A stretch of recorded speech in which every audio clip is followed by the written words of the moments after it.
വളരെ ആവേശകരമായ മണിക്കൂറുകളിലൂടെയാണ് ഇന്ന് ലോകം കടന്നുപോയിക്കൊണ്ടിരിക്കുന്നത്. ഇത് ഒരു മാറ്റത്തിൻ്റെ കാലഘട്ടമാണ്. ലോകത്തിൻ്റെ വിവിധ ഭാഗങ്ങളിൽ ജനാധിപത്യത്തിന് വേണ്ടി ഏകാധിപത്യത്തിനെതിരെ ശബ്ദമുയർന്നുകൊണ്ടിരിക്കുകയാണ്.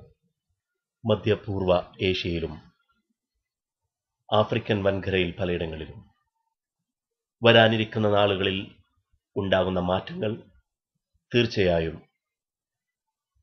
അതിൻ്റെ പ്രതിഫലനങ്ങൾ ഇന്ത്യയിലും വിശിഷ്യ നമ്മുടെ കൊച്ചു കേരളത്തിലും നാം അഭിമുഖീകരിക്കേണ്ടി വരും. ഈ മാറ്റത്തിൻ്റെ ഗുണഭോക്താക്കളാകാൻ നമുക്ക് കഴിയുമോ എന്നറിയില്ല. ഈ മാറ്റം കൊണ്ട് നമുക്കുണ്ടാകുന്നത് സാമ്പത്തികമായും അതുപോലെ ജീവിതശൈലിയിലും ഒരു പക്ഷേ അപജയങ്ങളായിരിക്കാം സംഭവിക്കുന്നത്. എങ്കിലും ഈ നാടുകളിൽ ജീവിക്കുന്ന അനേകായിരം അല്ലെങ്കിൽ ദശലക്ഷക്കണക്കിന് മനുഷ്യജീവികൾ ഇത്രയും കാലം സ്വാതന്ത്ര്യമെന്തെന്നറിയാതെ,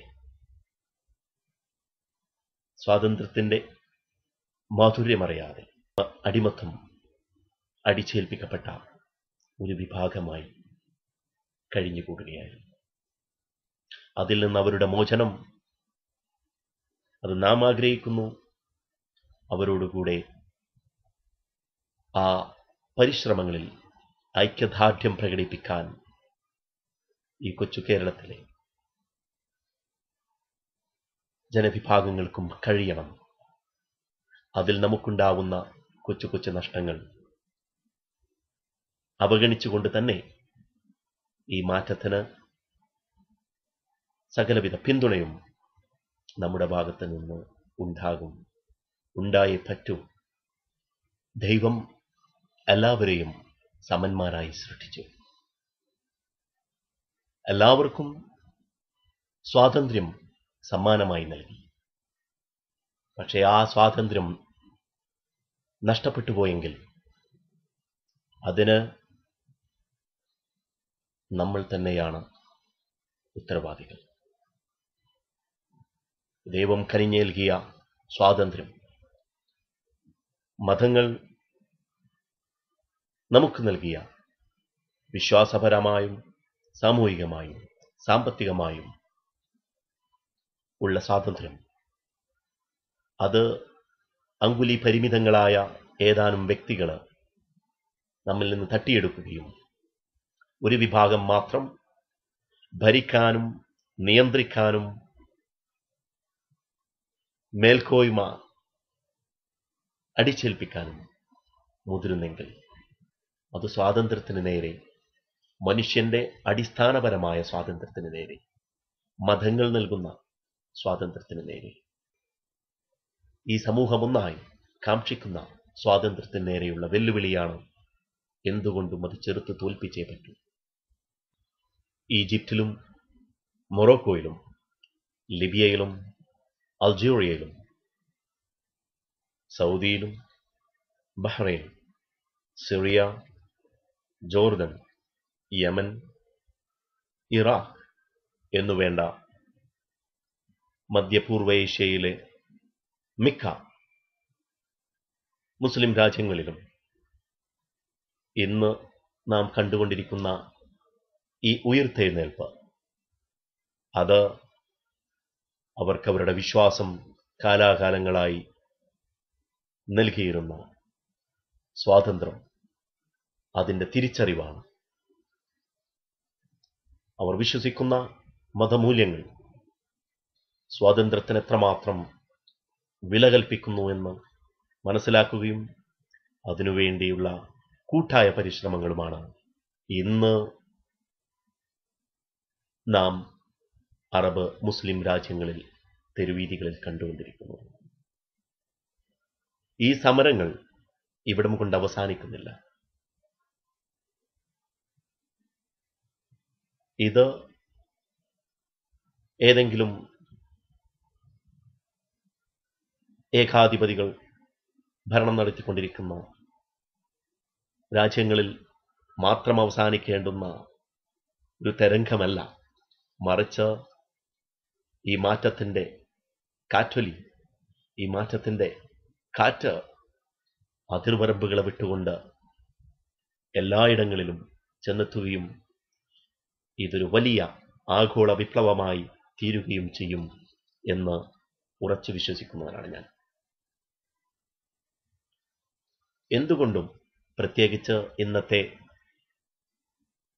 ആഗോളവൽക്കരണത്തിൻ്റെ കാലഘട്ടത്തിൽ ലോകത്ത് ഏറ്റവും ചെറിയ ഒരു രാജ്യത്ത് നടക്കുന്ന ചെറിയ കാര്യങ്ങൾ പോലും അതിൻ്റെ തരംഗങ്ങൾ, അതിൻ്റെ പ്രതിഫലനങ്ങൾ, അത് നല്ലതാകട്ടെ ചീത്തയാകട്ടെ, ലോകത്തിൻ്റെ എല്ലാ മുക്കിലും മൂലയിലും ചെന്നെത്തിപ്പെടും എന്ന് നമുക്കറിയാം.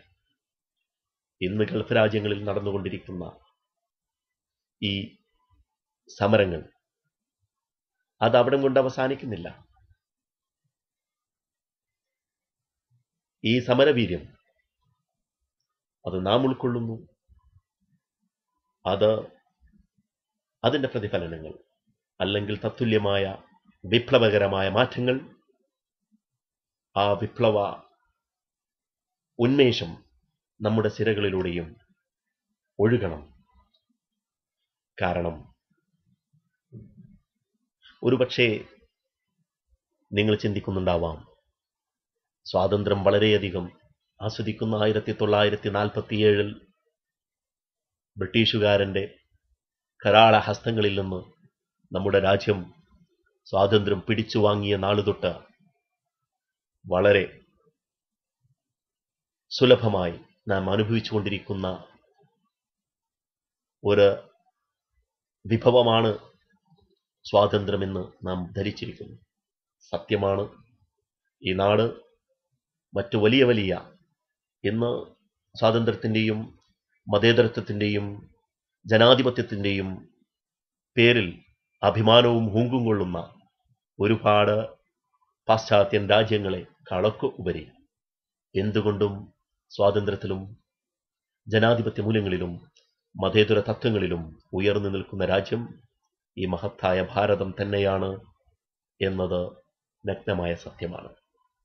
പക്ഷേ മനുഷ്യൻ്റെ ഉള്ളിൽ ഒരു ഏകാധിപതി ഒളിഞ്ഞിരിക്കുന്നു.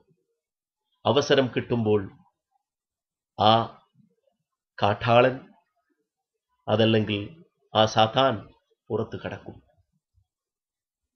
ഇന്ന് നമ്മുടെ നാട്ടിൽ ജനാധിപത്യ മൂല്യങ്ങളിൽ ഉറച്ചു നിന്നുകൊണ്ടുള്ള ഒരു ഭരണ സംവിധാനം നിലനിൽക്കുന്നു. കാലങ്ങളിൽ